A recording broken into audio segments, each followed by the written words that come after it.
네, 안녕하세요. 시스템 창모의 모든 것이 창모의 한준택입니다. 반갑습니다. 이제 추석도 지나고 추석들 다들 잘 지내셨죠? 날씨가 정말 많이 쌀쌀해졌어요. 새벽이랑 낮에 온도차도 크고, 그래서 모두들 감기 조심하시기 바랍니다. 오늘은 굉장히 오랜만이에요. 시창모 스토리 5번째 편입니다. 국내 최초 패시브하우스 공동주택이에요.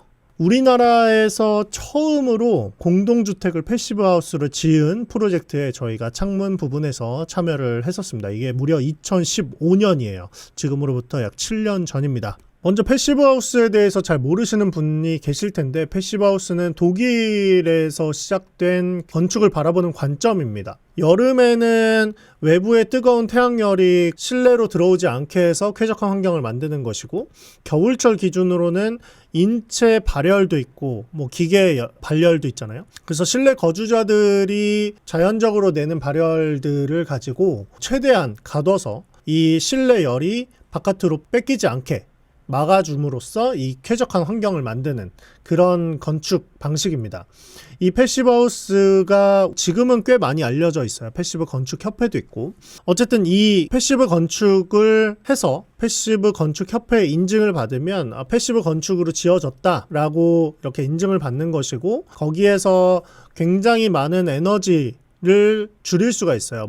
냉방, 난방, 그 에너지들을 굉장히 많이 줄임으로써 이산화탄소 발생량도 줄이고 쾌적한 환경을 만들어낼 수 있는 거죠. 이 패시브 건축이 제가 창호를 시작했을 때만 해도 주택에 있어서는 아름아름 알려지긴 했지만 많이 활성화되어 있진 않았었습니다. 그렇게 많이 알려져 있지 않았어요. 근데 공동주택을 패시브하우스로 짓는다, 요거는 최초였어요. 그 이야기를 해드리겠습니다. 나중에 다른 영상에서 제가 패시브하우스에 대해서 자세히 말씀드리고, 오늘은 어떻게 그 공사를 하게 됐고 그 공사를 통해서 어떻게 저희가 시공을 했는지, 이런 이야기들을 해드릴 거예요. 자, 화면 한번 볼게요. 네, 제가 예전에 패시브 건축협회에서 창문에 관련해서 강의를 할 때였습니다. 여기 제가 있고 8년 전에 날씬한 제가 있네요. 그리고 최정만 회장님이 계시고, 제가 레하우에 소속되어 있을 때 강의를 했었습니다. 이런 시뮬레이션이라던가 창문에서 열적으로 어떤 부분이 중요한지 이런 강의들을 했었어요. 제 기억에 강의를 들으신 분들 중에 건설사가 있었어요. 대표였는지 정확히는 몰라요. 근데 이 강의를 듣고 제 명함을 받아 가신 다음에 제가 현장에서 열심히 일을 하고 있을 때 전화가 왔어요. 모르는 번호로. 패시브 건축협회에서 강의하셨던 한준택 팀장님 맞으시죠? 그 강의를 들었던 신일건설의 누구인데, 이번에 저희가 사택을 짓는데 패시브 건축으로 지으려고 합니다. 창문에 대해서 이야기를 하고 싶은데 어떻게 해야 되나요? 해서 제가 그 당시에 대표님에게 보고를 드려서 이 프로젝트가 진행이 됐었어요. 제 강의 때문에 이 프로젝트가 진행이 됐는지는 정확하지 않지만, 어쨌든 그 전화를 처음 받아서 이제 이 프로젝트가 진행이 됐었는데, 그렇게 해서 지어진 곳이 어디냐면 동해화력 사택 신축공사입니다. 동해화력. 이 사택이 어디 있냐면 담봉동 99 여기에 있어요. 동해시에 있어요. 그래서 저 멀리 여기 아파트도 있고 중학교도 있고, 동해화력 단지가 여기 있고, 그래서 여기에 공사를 진행을 했습니다. 네, 이렇게 생겼어요. 여기 체육관이 있고, 여기 101동, 102동, 여기에 저희가 창문 시공을 한 거예요. 당시에 이렇게 골조가 올라가 있었고, 저희가 공사를 하기 위해서, 그 전에는 개인주택들만 공사를 했었으니까 큰 규모의 공사를 하기 위해서 건설업 기초안전보건교육을 이수를 하고 이렇게 창문을 시공을 하게 되었습니다. 이 당시 설계도가 이렇게 되어 있었고, 전체 창문 개수가 187개였어요. 102동의 뒤쪽, 앞쪽, 101동의 뒤쪽, 앞쪽, 이렇게 해서 제가 하나하나 다 실측을 하고 프로젝트가 진행이 됐습니다. 이 당시에 저희가 직접 시공도 하고 제작도 했었는데, 이렇게 하나하나 다 랩지로 싸서 창문 틀을 보호를 하고 가지고 왔어요.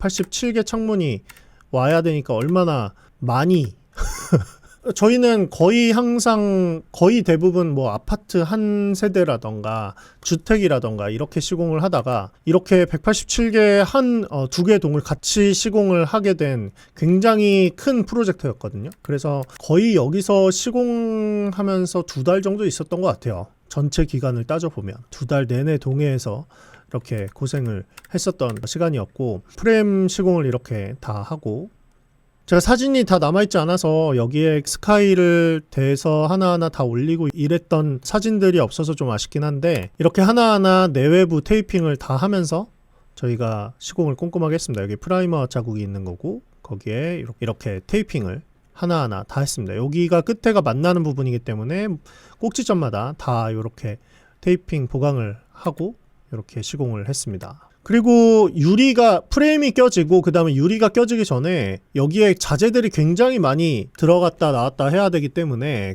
프레임을 보호하기 위해서 저희가 파이프 보온재를 사서 이렇게 프레임에 주요 그 통로에 다 껴서 이렇게 설치를 했습니다. 안 그러면 이렇게 더러워지는 거죠. 이게 더 심각해지지 않게 하기 위해서 이렇게 보호를 다 해줬어요. 그리고 외부 테이핑도 이렇게 하나하나 다 했고, 여기는 실내 창이어서 테이핑은 하지 않고 폼으로만 마무리를 했었던 기억이 납니다. 당시 전인데 살이 지금 많이 뿌는 거죠. 높이가 맞지 않아서 커팅을 했던 기억도 나고, 이렇게 큰 창들이 또 따로 오기도 했어요. 거기서 뭐 맛있는 것도 먹기도 했고, 이렇게 시공을 하나하나 다 했습니다. 여기가 다 복도고, 이 복도 전체를, 건물 전체를 패시브 인증을 받아야 되기 때문에 이렇게 했고, 테이핑으로 다 이렇게 깔끔하게 되지 않는 부분들이 있잖아요. 그 콘크리트에 아무리 프라이머 칠을 하고 테이핑을 했다 하더라도 깔끔하게 다 완전히 붙지 않는 부분들이 있기 때문에 그런 부분들은 저희가 이런 부틸 실란트를 가지고 보완을 했습니다. 하나의 틈도 생기게 하지 않겠다, 이런 마음으로. 이건 뭐냐면 건물이 이렇게 생겼잖아요. 이게 공동주택 특징인데 아파트도 마찬가지고 위에서부터 아래까지 이 라인을 맞추는 게 굉장히 중요합니다. 예를 들면은 저기 이렇게 창문이 하나 둘 셋 이렇게 오다가 여기서 하나 왼쪽으로 한 5cm 3cm 이렇게 가버리면 이게 라인이 안 맞는 거예요. 그러면은 건물이 이상해지는 거죠. 그래서 이 라인을 맞추기 위해서 여기에서 저 위까지 실을 띄워서 그 실에 맞춰서 전체 라인을 맞추는 그런 작업을 하면서 시공을 했어요. 그렇게 해서 여기 피스를 박아서 끝에까지 라인을 다 맞춰서 이렇게 시공을 했습니다. 창문이 계속 와요. 아무리 시공을 해도 계속 와요. 187개. 이게 뭐냐면 여기가 이렇게 창문인데 저희가 창문이 상하지 않게 여기 가운데 비계 봉을 다 보온재로 감싸고 창문도 다 하나하나 감싸고 이걸 윈지로 줄을 내려서 그걸 올리면서 하나하나 다 올렸던 거예요. 왜냐면은 이 당시에 비계를 털어서 이 큰 창문을 넣을 수가 없었어요. 한 층 한 층 다. 그래서 이런 식으로 작업을 했습니다. 하나하나 다 받아서. 이거는 저희 창문이 밖에 있고 그 다음에 안쪽에 실내창이 있는데 그 실내창을 어떻게 시공하는지 찍어 놓은 거예요. 이거 뭐냐면 폼으로 이렇게만 고정을 해 놓고 여기 밑에 이제 고인목 놓고 폼으로 고정하고, 이 모습을 보고 제가 굉장히 충격을 먹었던 기억이 납니다. 왜냐하면 저는 일반 창문 시공했던 거를 그렇게 본 적이 없어서 근데 굉장히 이게 휘기도 쉽고 이렇게 해도 되나 싶을 정도로 시공이 돼 있었던 거를 기억을 해요. 근데 이게 실내 창이어서 그렇지 외부 창도 이렇게 시공을 하는 경우가 많거든요. 일반 슬라이딩 창은. 그러면은 이 자체가 강도가 그렇게 높지 않기 때문에 1차적으로 폼 고정을 하는 것 자체를 일단 신뢰할 수가 없고, 그 다음에 이 피스가 지금 박혀 있는 상태가 아니거든요. 피스를 나중에 박는다고 하더라고요. 그래도 되나 싶었는데 어쨌든 이렇게 시공하는 모습도 이제 봤습니다. 이게 뭐냐면 이 열교환기 관이에요. 패시브 건축이기 때문에 열교환기가 다 들어갔어요. 네, 보이시죠? 고인목 놓고 폼으로 피스가 안 박혀있죠. 저로서는 굉장히 이해가 되지 않았는데 어쨌든 뭐 이렇게 시공이 됐습니다.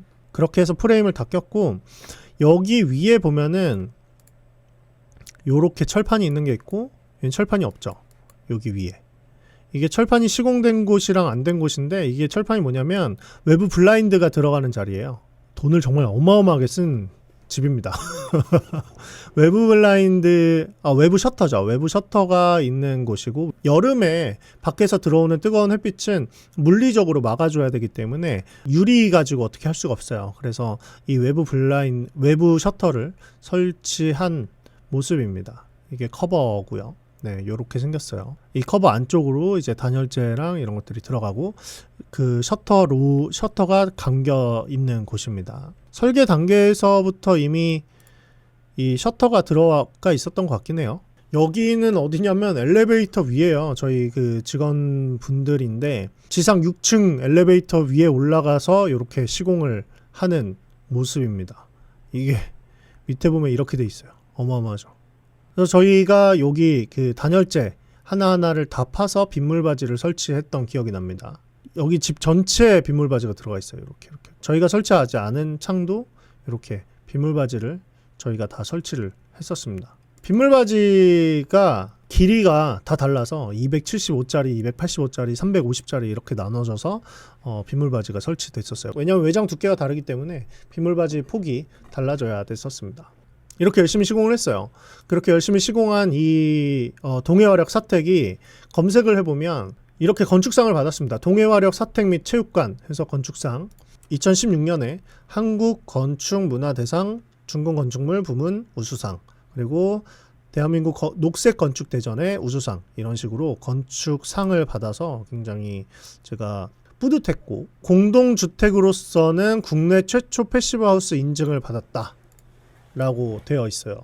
그래서 이 한국 패시브 건축협회에서 실제로 나와서 이 창문의 성능이라던가, 말하자면 실사를 나온 거죠. 풍압 테스트라던가 뭐 유리 테스트, 이런 테스트들을 다 했고 저희가 스펙을 냈습니다. 유리 구성은 이렇게 되어 있는데 SKN1742가 이제 더블로이, 그리고 14mm 아르곤가스의 스위스 스페이서 사용했고, 가운데는 클리어 유리, 그리고 다시 14mm의 이제 아르곤가스의 스위스 스페이서를 사용해서 유리 간격을 떨어뜨리고, 그 다음에 안쪽에는 싱글로이, 이렇게 해서 열 관료율이 0.69 이렇게 맞춰져서 진행이 됐습니다. 여기에 풍력 테스트를 해서 이 당시에 이제 창문과 마감이 어느 정도 되어 있는 상태에서 풍력 테스트를 해서 공기가 빠져나가는 곳들은 다 막았어요. 다 막고, 여기서 공기를 밖으로 빼서 풍압을 재고, 이 상태에서 안에서 밖으로 공기를 계속 빼잖아요. 계속 빼면서 밖에서 공기가 들어오는 침기라고 하는데 공기가 안으로 새는지를 확인을 하는 겁니다. 그래서 여기는 테이핑 있는 부분에 0.07, 그리고 여기 창문 틈 사이는 0.01 뭐 이런 식으로 나왔던 거예요. 그래서 공기가 거의 안 통한다는 거죠. 이게 재밌는 게 콘크리트로 집을 지었다 하더라도 창문에서 바람이 안 새도 콘크리트 틈으로 바람이 들어옵니다. 이런 식으로. 그래서 크랙이 가 있는 부분으로 바람이 들어오기도 해요. 그리고 콘센트 주변에 0.98, 창문보다 바람이 더 많이 들어오죠. 이런 부분에 기미를 잘 처리를 해야 돼요. 여기는 아까 요 안쪽은 0.98이었는데 소켓 밑에 부분은 3.54, 바람이 엄청 통하는 거죠. 그래서 이런 부분들에서 공기가 많이 셉니다. 콘크리트와 콘크리트가 만나는 이 사이에서도 바람이 굉장히 많이 새죠.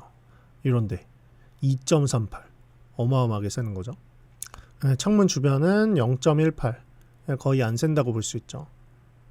이런 식으로 테스트를 하나하나 다 해서 그 부분들을 보강을 하고 지어진 집이 이 동해화력 사택입니다. 이 부분은 제가 좀 아쉬워서 찍어놓은 사진인데, 이 창문은 저희가 설치한 창문이 아닙니다. 원래는 이 빗물바지의 이 끝에 이 케이스 부분에 이 윗부분, 여기가 왜 이렇게 턱이 있냐면, 여기가 이 단열재가 원래는 이렇게 파여져서 이렇게 올라타야 돼요. 그러니까 이 부분이 단열재에 묻혀야 돼요. 그러니까 정면에서 보자면 빗물바지 소켓이 이렇게 있으면 단열재가 지금은 이렇게 마무리가 된 거잖아요. 그러면 여기 실리콘 처리를 할 수밖에 없어요. 근데 그게 아니라 단열재를 이렇게 태워야 됩니다. 그래서 빗물이 여기로 떨어지게, 여기 실리콘 처리가 아니라 이런 식으로 마무리가 돼야 되는데, 이게 왜 이렇게 됐냐면 이 창문이 저희 창문이 아니에요. 근데 마감은 먼저 했고 빗물바지가 들어가야 되니까 나중에 저희한테 이야기를 해줘서 어쩔 수 없이 이렇게 시공을 할 수밖에 없었습니다. 튀어나온 그 간격은 굉장히 잘 됐는데 요런 부분 좀 아쉽긴 하죠. 네, 제가 스카이 타고 올라가서 직접 하나하나 작업을 했던 곳이고, 이게 이제 저희가 시공한 창문이 아니지만 빗물바지가 들어가야 되기 때문에 이거를 하나하나 다 했었습니다. 네, 아까 보셨던 그 외부 셔터, 외부 블라인드의 안쪽 부분이에요. 이 부분이 어떻게 마감이 돼 있는지는 지금 저는 모르겠어요. 근데 여기 마감이 그 당시에 좀 궁금해서 찍어 놓기도 했고, 여기가 블라인드가 이제 이 레일을 따라서 내려오는 방식입니다. 그래서 여름철에 뜨거운 햇빛을 막아주는 거죠. 외부 블라인드의 이 레일을 고정하는 이 대가 저희 창문에 고정이 되어야 되기 때문에 이 부분에 피스를 박으려면은 저희가 보강제를 넣어줘야 돼서 이 보강제 위치랑 이런 것들을 디테일하게 저랑 협의했던 기억이 납니다. 이 부분이 피스가 바뀌려면 보강제가 안에 철물이 있어야 되니까 그런 부분들을 협의를 했던 거죠.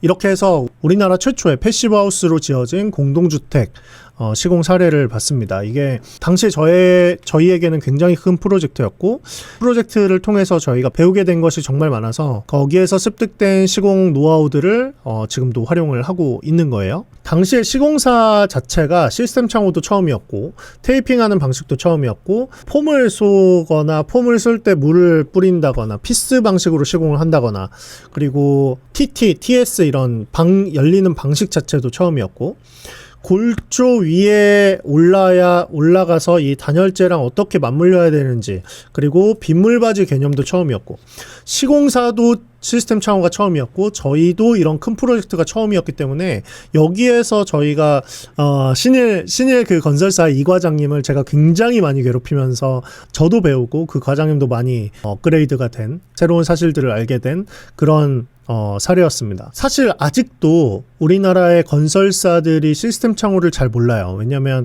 큰 건설사일수록 시스템 창호를 별로 경험해보지 못하기 때문에, 작은 건설사라 하더라도 시스템 창호보다는 이중창에 대한 경험이 훨씬 더 많거든요. 그래서 제가 이런 것들을 잘 알려드리고 시공이 잘 될 수 있도록 최선을 다하면서 협의하고 있습니다.